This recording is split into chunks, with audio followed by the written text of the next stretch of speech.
So greetings, everybody. I'm Jason Camelio. I'm the Assistant Vice President for Global Initiatives here at Berkeley. And joining me today are my colleagues in the Global Initiatives team. I've got Ray Soul, our Assistant Director for Systems Operations. He's my co-host for our Global Connection session. And also joining us is our Assistant Vice President for Global Program Development, Betsy Becker.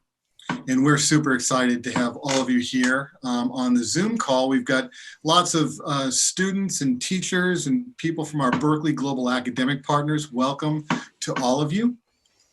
I just ask that everybody keep themselves on mute for the first part of this presentation until we get up to the Q&A.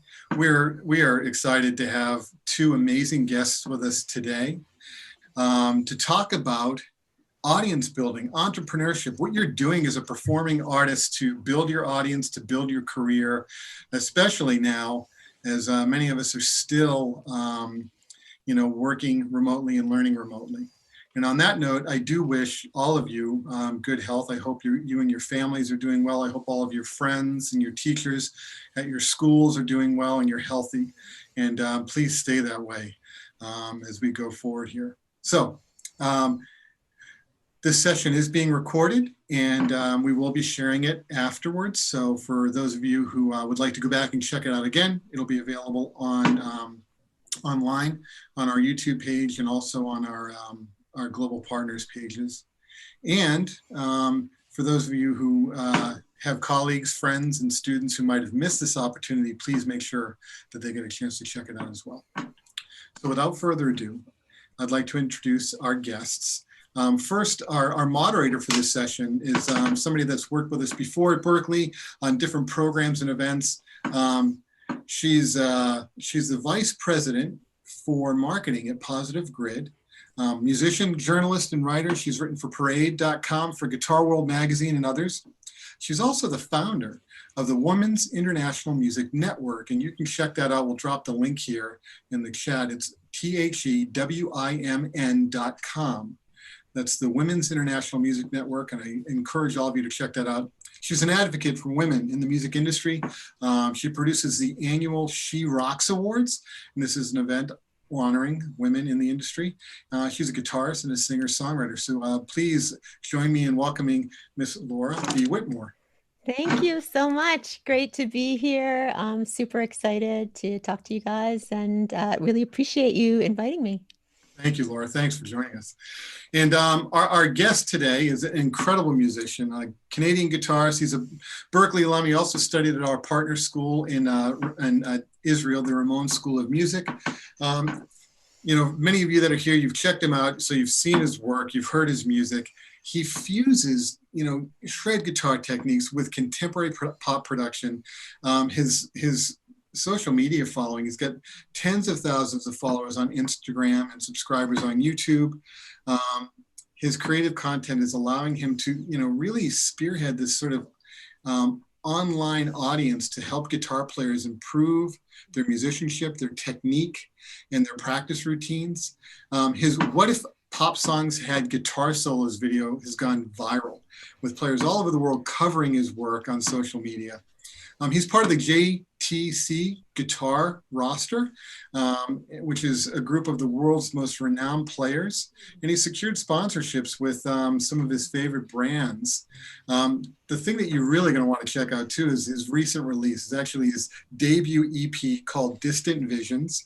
It's on Spotify, but please, I encourage you to go to Bandcamp and buy it. Support your artists. It came out on September 25th, and you're going to really love it. So please join me in welcoming Roy Ziv. Thank you. Thank you very much. That's very kind.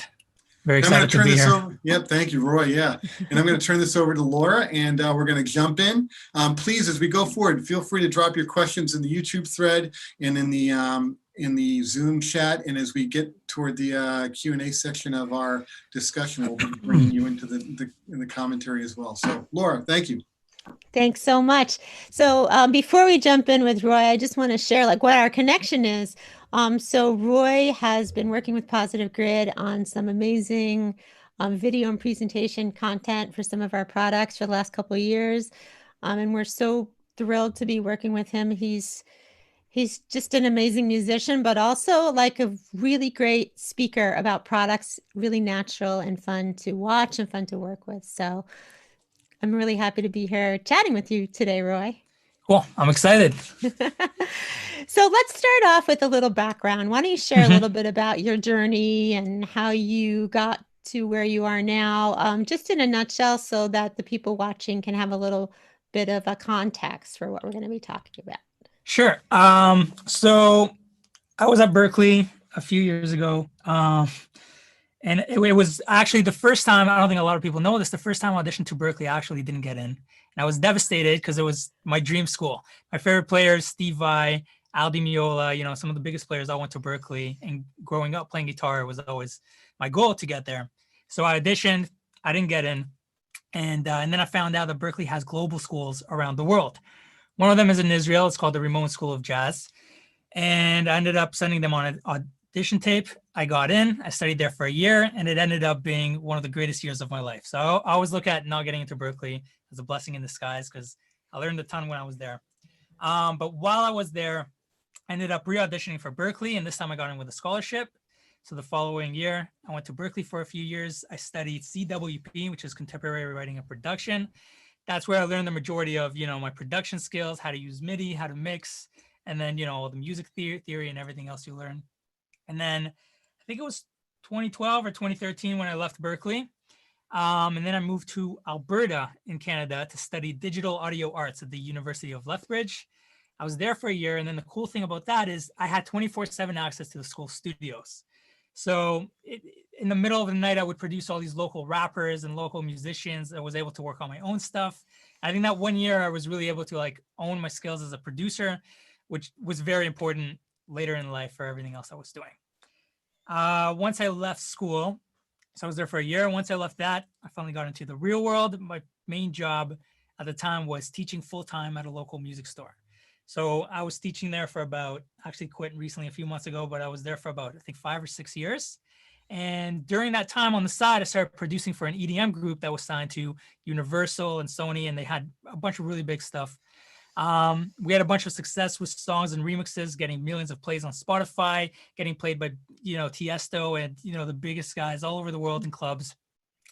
And I think being with that group for a few years, that's where I learned most of my production skills, how to use Ableton, how to mix, how to layer, how to use all these really cool techniques, which I still use to this day in my own music. So I did that for a few years, but, I started off playing guitar. Guitar was always my main thing. So I always wanted to go to that or go back to that. And my goal was always to one day release an instrumental guitar song. So I ended up writing my first instrumental guitar song, which was, it was called Leap of Faith. I sent it to JTC Guitar. And if you guys don't know what JTC Guitar is, it's one of the biggest online instructional guitar playing platforms. The roster includes Zach Wilde, Andy James, Guthrie Govan. That's how I discovered him. Mateus Asado, and a lot of the biggest players. So I said to myself, I'm going to send them my demo. If they accept it, I'm going to continue with this.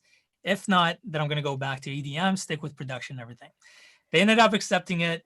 And since then, I released that song with them. It included an instructional lick package. And since then, I've done master classes, lick packs, songs for compilation albums, a bunch of collaborations, stuff like that. And around this time when I started doing this, before that, every time I was doing production stuff, I was always behind the scenes.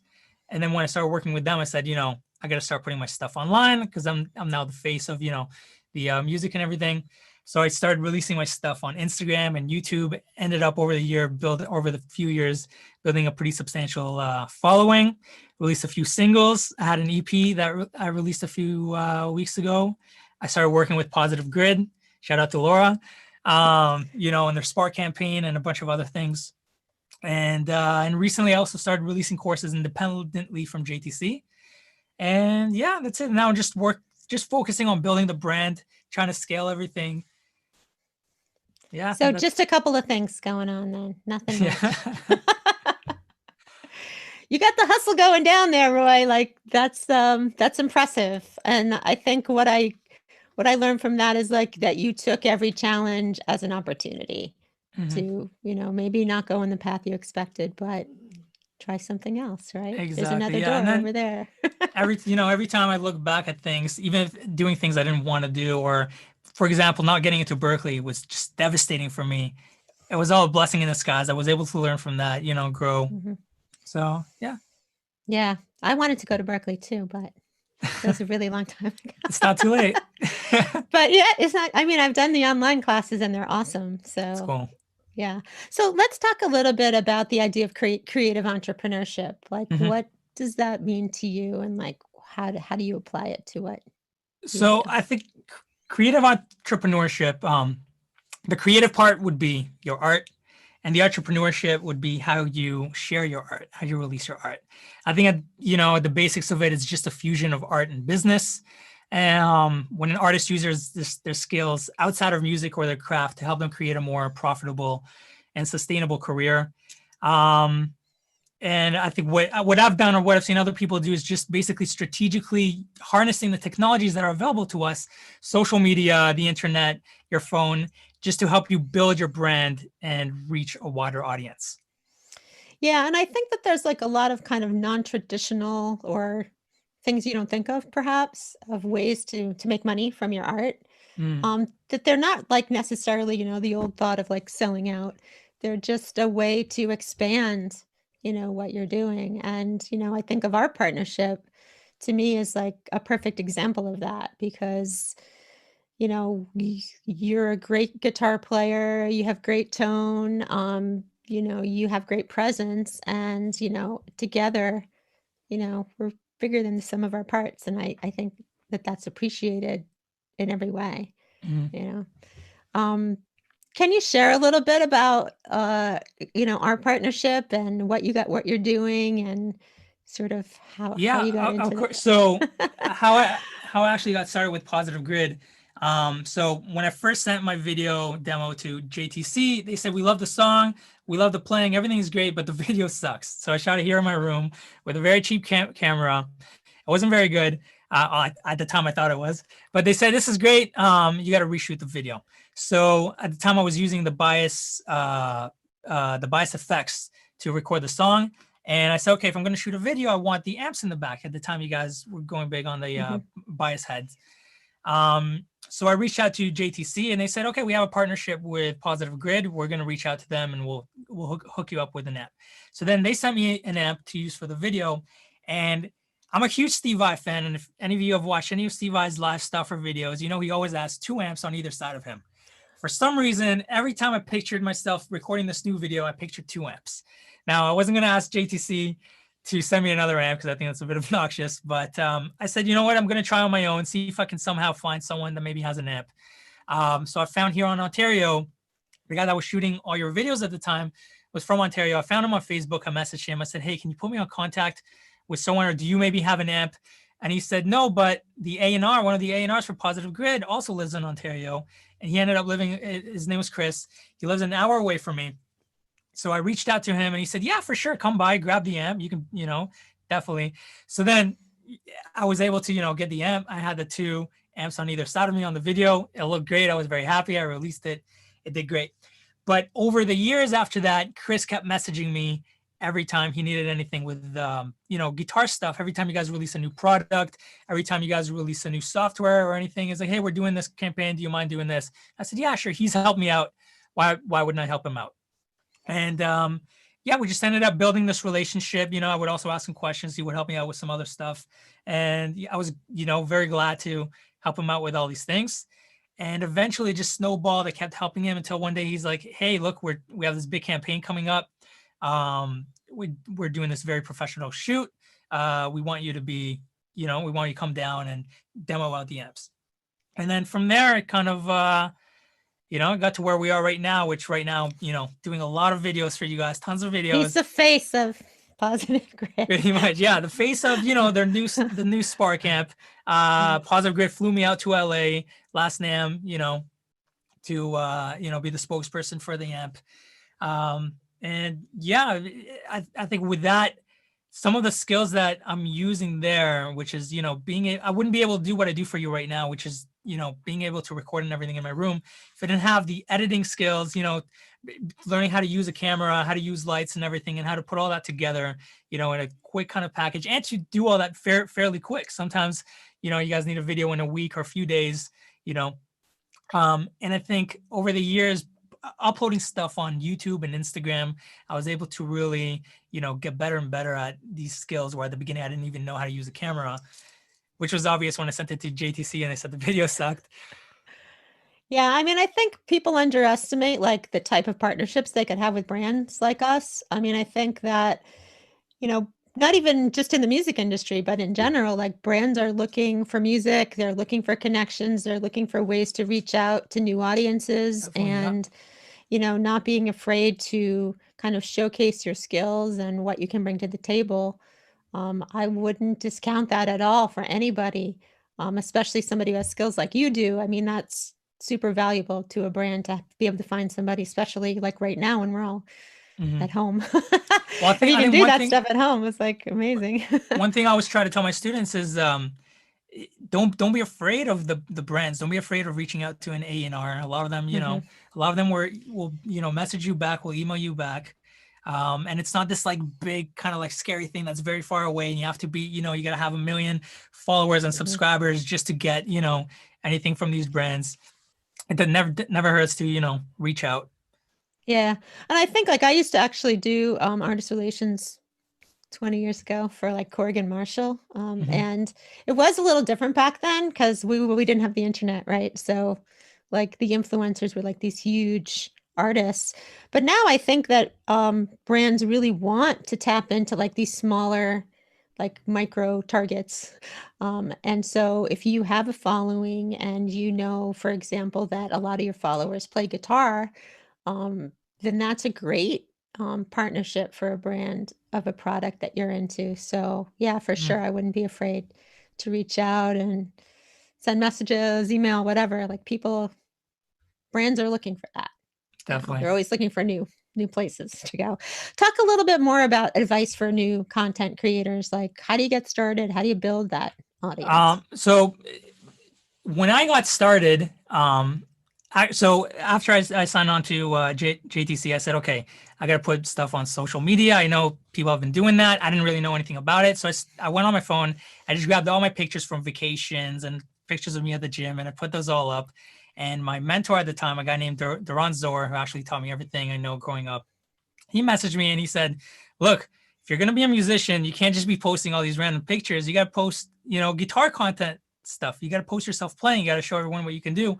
And I really didn't think about it because social media to me was just, friends and stuff. I didn't really follow any big influencers or anything. So I thought it was just, you post pictures and stuff. And he says, no, you got to post a bunch of videos. So I started posting a video. That did okay. I started posting more, eventually got some traction. And what actually gave me my, I think, initial push is there's a lot of really massive channels on Instagram that curate content, and basically just a big channel and they'll share a bunch of, different guitar pages and stuff. And a lot of them you can pay for a shout out. So I reached out to them. I don't know how much it is now, but at the time when this was all starting, it was, I think maybe I paid like $15 maybe. And they shared one of my videos. And it also at the time I was also thinking, I was trying to be authentic, but also how can I make a video that people would share or people would like? So one of the things I did, which is how a lot of people know me right now, I always wondered what it would sound like if you had guitar solos over a pop song.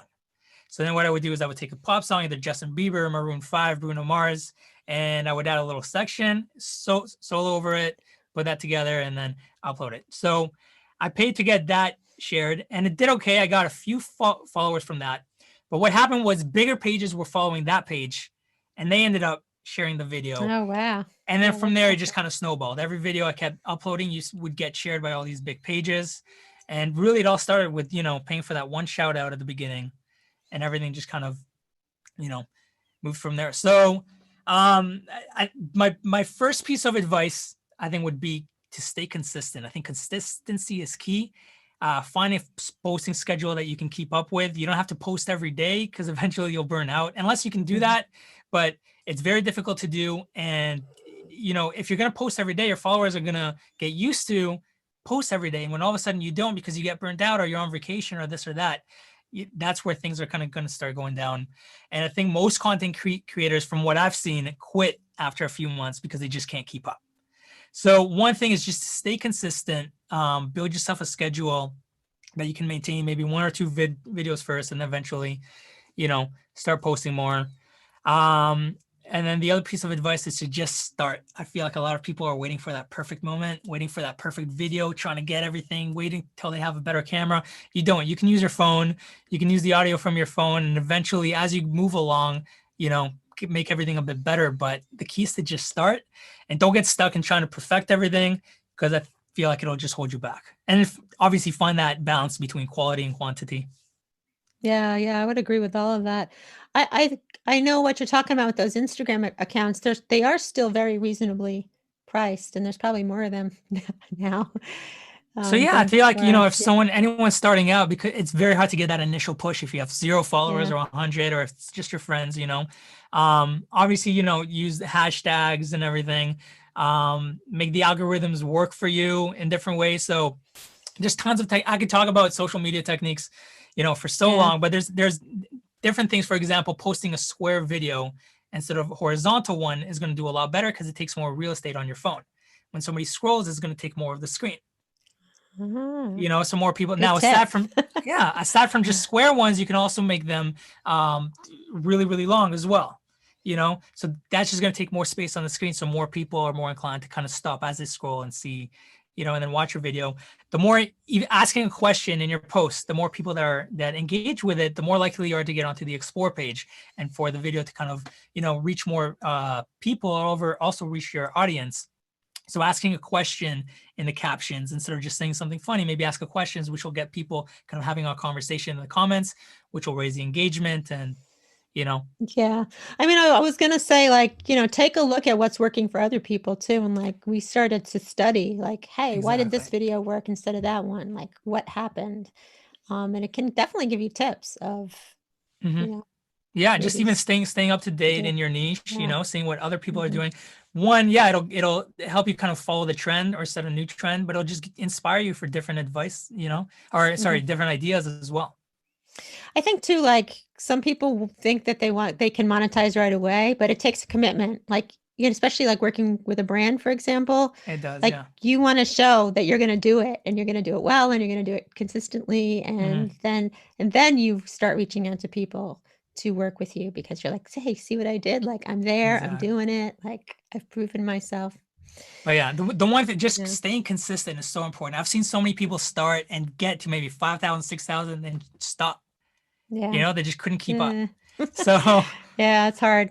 So you released some new music recently. Why don't you share a little bit about that? And then we have a little video of Roy playing that we're gonna share. So I released my debut EP on September 25th, a few weeks ago. It's called Distant Visions, and it's 6 instrumental tracks that fuse, I guess, there's a bit of electronic elements with some fusion elements as well. 3 of the songs were already pre-released. 3 of them are new ones. There's also a new music video coming out in a few weeks with Guitar World that I'm excited about. Oh, awesome. All right. Well, I think this video is like a compilation of some of your music. Yeah, I think it's there's a few songs on there from the album. It's a compilation of that. There's also a few of the pop stuff. And then I think there's some content from Instagram as well.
awesome.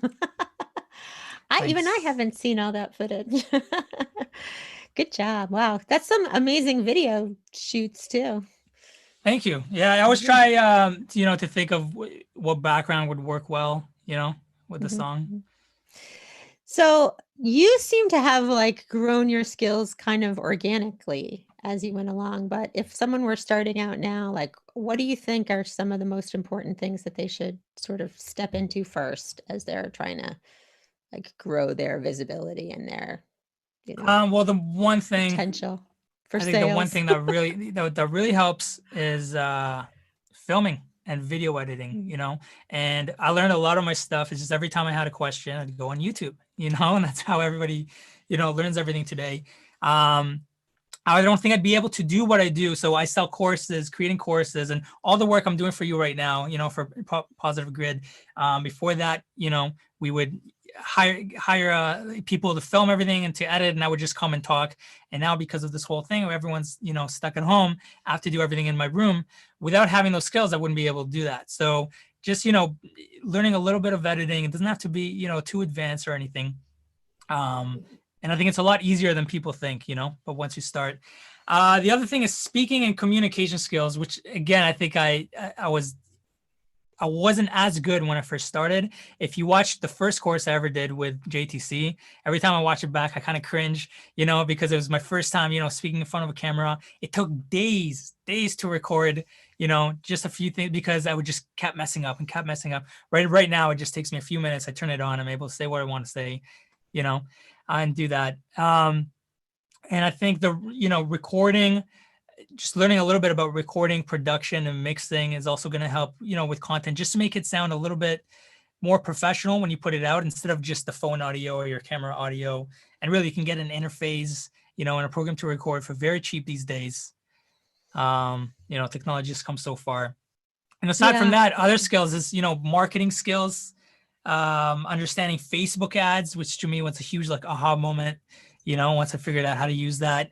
Learning how to write copy that, converts, if you're trying to sell something, being able, just customer service skills. So answering everyone that comments, answering messages. I try to answer it's very difficult now because I get messages all the time, but I still try every day. At the end of the day, I try to just go through all my stuff, see if anyone has a very serious question that I can quickly answer.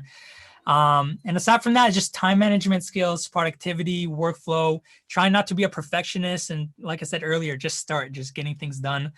And yeah, I think you just need passion, drive, motivation. Yeah. I mean, I think there's so many tools right today that are so reasonable or even free that you can try a little bit at a time to kind of build your repertoire of what you can do. But you're right.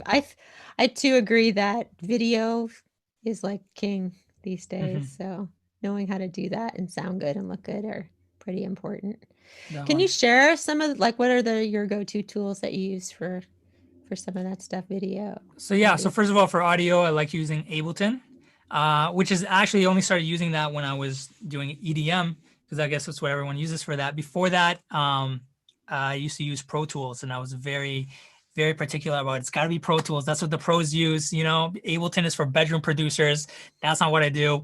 And then when I started using Ableton, it's so easy to use once you learn how to use it. Everything's so quick. I'm able to, in less than an hour, have this whole production done. So I use Ableton as my main DAW. I use Premiere Pro for editing.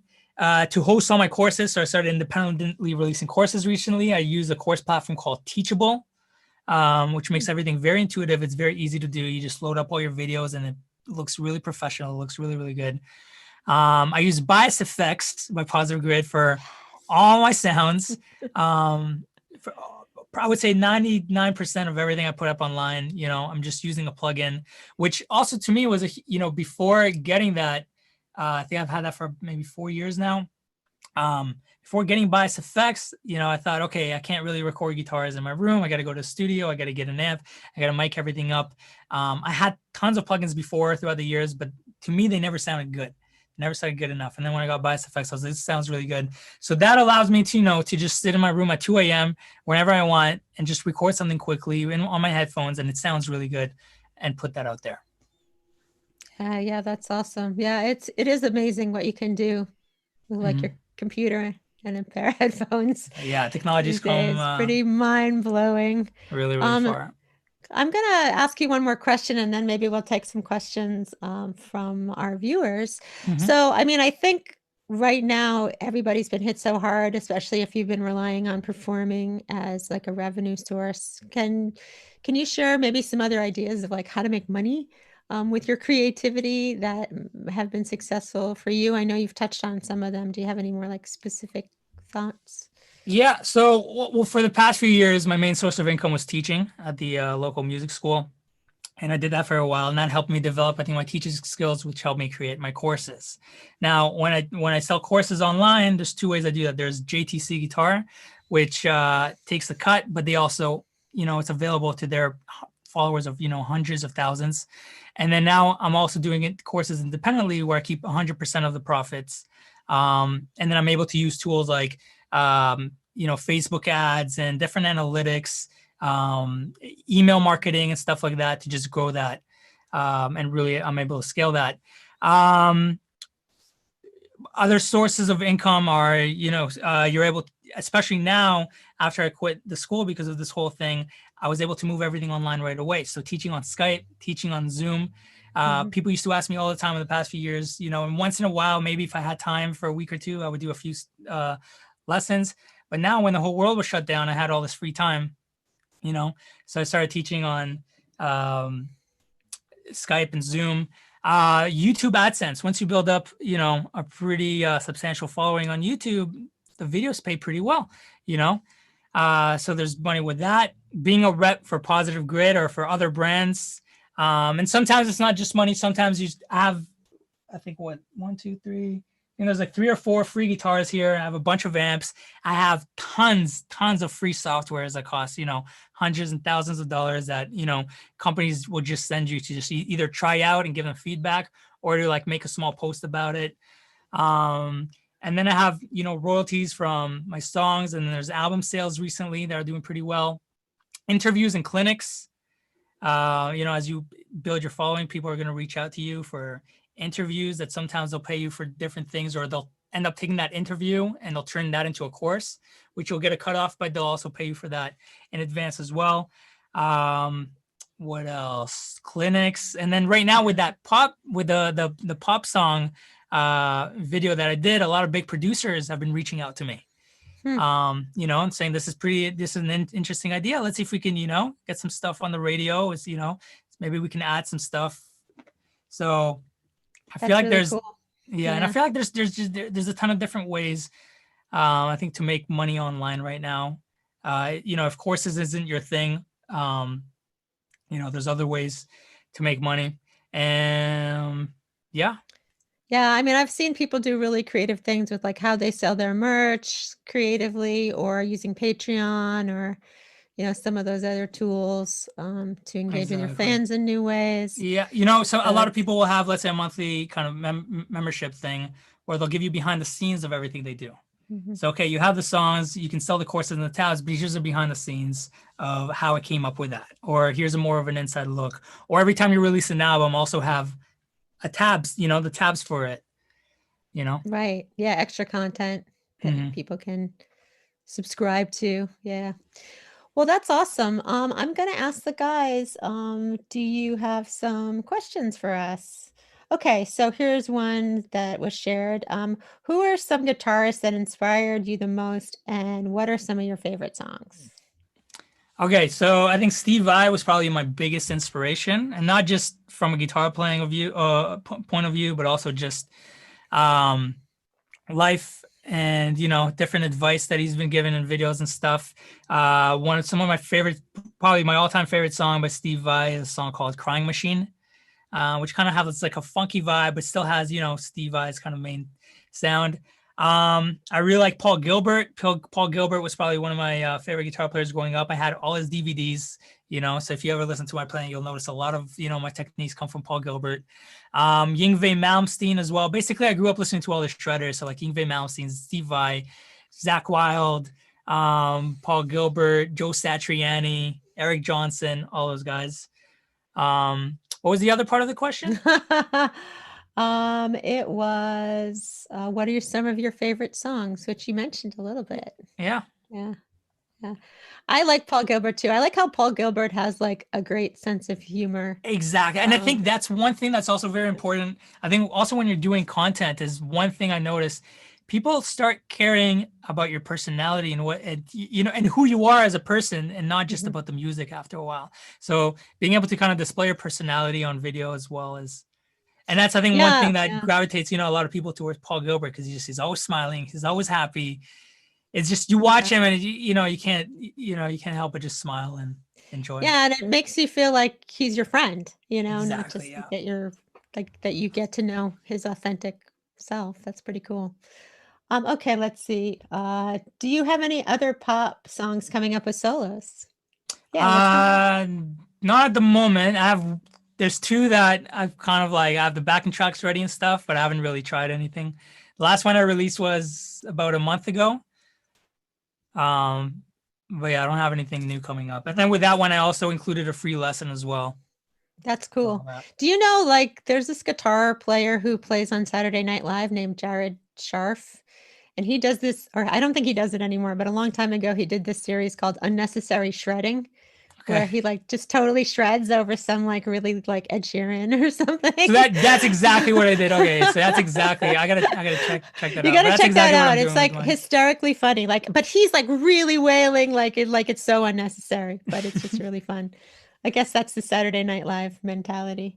Someone asks, have you ever tried Repost by SoundCloud? Repost by SoundCloud? Yeah, I don't know what that is personally. I'm not sure what that is. So no, I haven't. Maybe they share it. Maybe they repost it for you. I don't know. I'll definitely check that out. We say we haven't tried it, but we're going to check it out. I'll definitely check it out. What camera can you recommend for recording? What do you use? I use a Canon. What is that? A Canon SL3. But I've done some videos with my phone, and I just have an LG G6. I've done a lot of videos with my phone where people would message me after and ask me who shot it and what camera did you use. So I mean, the cameras and phones now are ridiculous. Exactly. Yeah. So I think at the end of the day, unless you're really trying to, kind of up your production game, a phone is, is more than enough. But yeah, I just use a Canon SL3, and then in the future, I'm hoping to get, a more expensive camera and maybe a few different cameras so I can get different angles when I'm recording courses and stuff. Yeah, that's cool. Let's see. Any tips on digital platforms-based promotions for songs? Promotions for songs. So not specific platforms, but there's a course out there by a company called Indiepreneur, and they teach you how to build a fan base. And I have a bunch of their courses, and they teach you how to get Spotify listens and this and that. So it's not necessarily a platform, that you'll pay and they'll repost your stuff or they'll help you with that, but they'll teach you how to do it yourself. And it's extremely valuable. And they also teach you how to use ads. And that's something I highly recommend checking them out and checking out their products. Yeah, it's super practical. Exactly. Yeah. Somebody else told me about that too. Yeah, they're great. Okay, let's see. I'd love to hear more about how to make social media algorithms work for you. I'm looking into TikTok right now. Do you have some specific thoughts on tips for the different platforms, Instagram or YouTube? Yeah, so I haven't used TikTok much. I tried it 2 years ago, maybe, for a week, but I'm definitely going to try that again because it's definitely, it's massive right now. But I think to make the algorithms work for you, in terms of, I think Instagram is what I talked about before, is first of all, seeing what other people are doing. I got the square video idea and, the long form video idea, that takes up more space on your screen from other players. I used to post just a normal horizontal, which is very, very thin. And I would see all these, I would scroll down and I was like, why am I more attracted to this video compared to others? And I would notice it takes up my entire screen. So then I started doing that. So there's that. And then the other thing I talked about earlier is just getting early engagement on all your posts, by either asking a question or, you want to be authentic with your posts, but also try to think what would hook people in. You know, what you can do, maybe it's, you know, if it's the holidays, maybe do a Christmas song, or maybe do something funny, but always kind of stay true to yourself. You know, you don't want to be too kind of clickbaity with everything you do. You'll see a lot of guitar players, sometimes they'll have the video and then on top, it'll be kind of a meme style where it'll say like a words at the top and the bottom. So if I'm soloing over a pop song, it'll say Bruno Mars pop solo, or soloing over Bruno Mars. And then when you scroll down, you already know what the video is. You don't need to read the captions. It's right there, massive in your face, and it makes you stop. And then the other things is the algorithm is always changing. And you could be doing, you know, for a whole year, you could be getting 100,000 views in all your videos, and then all of a sudden nothing, maybe a few hundred, and you don't know what changed. So all of a sudden it's just about testing. You want to try testing out different things and see what clicks, because we don't know, you know, I'm sure nobody really knows what's happening with the algorithms. Everyone, you know, just has their own guess. So the thing is just about kind of testing different things and trying out, and also just being aware of, you know, what other people are doing and what's working. Yeah. I think too, like some of the platforms have programs, or they used to before COVID, I don't know now, where they would work with like creators to educate them. Like I know YouTube has certain locations. I think there's one in Toronto, there's one in New York, where you can go and like take classes and they'll teach you tips. Oh, that's cool. Yeah. So there's some resources there too. Yeah. And then there's also, I was going to say, just, you know, engaging with all your followers and fans. So they'll comment again. You know, if somebody comments, answer the comment, or the least you could do is like a comment, answer messages if people are asking questions. I'm actually working with an app company right now. They're developing an app that has all your social media on one platform, and it shows you who your top fans are. So it'll show you, let's say, who's a new fan. It'll show you who's a top fan. And that way, let's say I get 100 comments on a video, instead of trying to go and find, you know, or just liking, or if it just seems too daunting to go and answer everyone, at least I can answer someone who's been with me for a few years, and it'll tell me who it was, you know, or I can, if it's a new fan, someone that's commenting for the first time, at least I can engage with them for the first time, you know, so it'll hopefully develop a relationship. Oh, that's really cool. When is that coming out? I'm not sure, but it's called Backer. If everybody wants to check it out, it's called Backer. Yeah. That's cool. I like that. Okay, let's see. What do you think about pitching an original song for a particular brand you want to collaborate with in order to get a sponsorship or a brand collaboration? Like writing an original song for that brand. Okay. So is like a jingle? Is that what they mean? I don't think so. Like, actually, I could speak on this a little bit. Okay, yeah, go ahead. I'm a songwriter too. And I was working with Dove, like the soap company, because I knew they had an initiative to reach like young women, girls, teenage girls.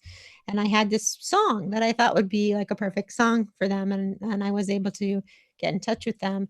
And I think like the only reason why they would engage in a dialogue with me, it didn't ultimately come together, but was because I knew what their goal was. Like I had a contact who was like, oh, they've got this new initiative. They're reaching younger women. Like this is what they're targeting. Maybe your asset would be the right thing for that. So I think you really have to think about like, what is the goal of the brand? Like, it can't just be like, hey, I've got this song and it sounds to me like it would be a Dove song. Like you have to think about like from your marketing brain, you know, like why would this brand want this? Like, what are they trying to accomplish? That's sort of my thought on that. But I think like that kind of stuff is really hard to do unless you already have a relationship with the brand, because they might not necessarily trust you to be like their resource for that. Let's see. Curtis Lee says, hi, Roy. Just wondering what your practice routine is for keeping up your chops, as well as if you have any advice for staying sharp on guitar while balancing other projects, because you do a lot of other projects. Yeah, so balancing other projects, I think is, and you know, time management is definitely something I'm still working on and still trying to figure out a proper system. It's always changing. I'm still kind of struggling with that.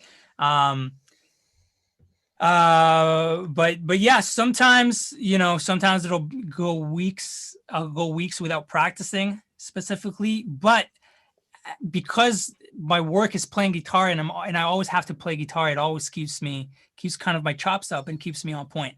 One thing I got to do for Positive Grid is I got to demo different sounds all the time. So it kind of keeps it just keeps you keeps your chops up in terms of trying to do different styles on the spot without having time to really think about it. Okay, here's a rock sound, let me play a rock thing. Here's a, you know, a soulful type of sound, here's that type of thing. When it comes to my practice routine, one thing I love doing before I even start practicing, and even just as a practice routine as well, is I'll go through. Frank Umbale is one of the greatest guitar players. If you guys don't know who he is, he has a DVD called Chop Builder. And Chop Builder is 60 minutes practice routine from beginning to end. We just play nonstop, and it's like those like exercise videos from the 80s when you have like the person here and you have two behind them and they're all doing the exact same thing and they're like, you can do it, you can do it. So it's very cringy sometimes, you know. He's like, you can do it, you're a champ, you know. But the exercises are amazing and it keeps your chops up.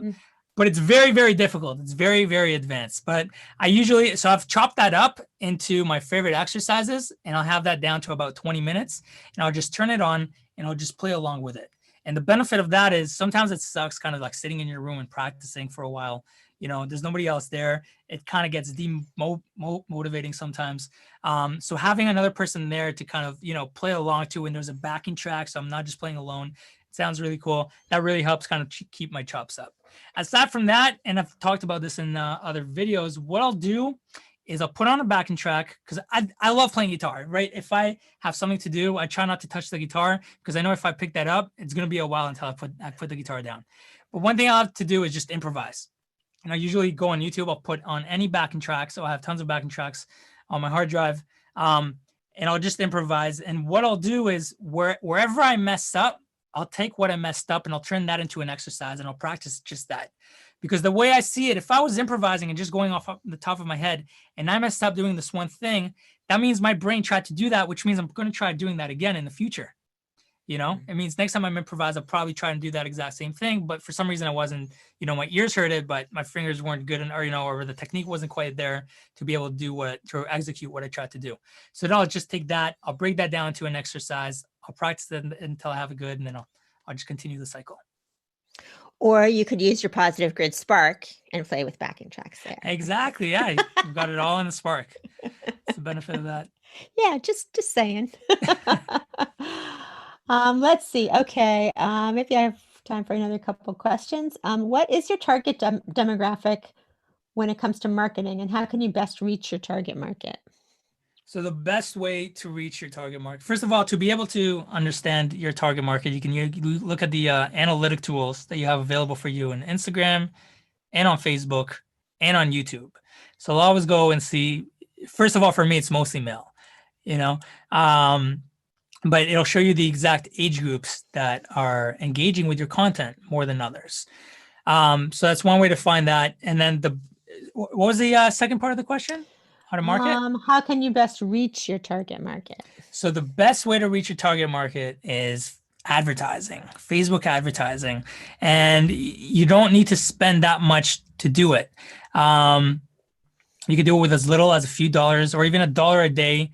Entrepreneur actually has this thing where they teach, you know, $1 a day type of thing where you're still able to kind of boost your posts and reach your target audience. And with Facebook ads, people who don't know, you can get very extreme with who you're targeting, you know, what they do, where they work, what country they live in, what language they speak in, what countries they visited, who they follow, what guitarists they like.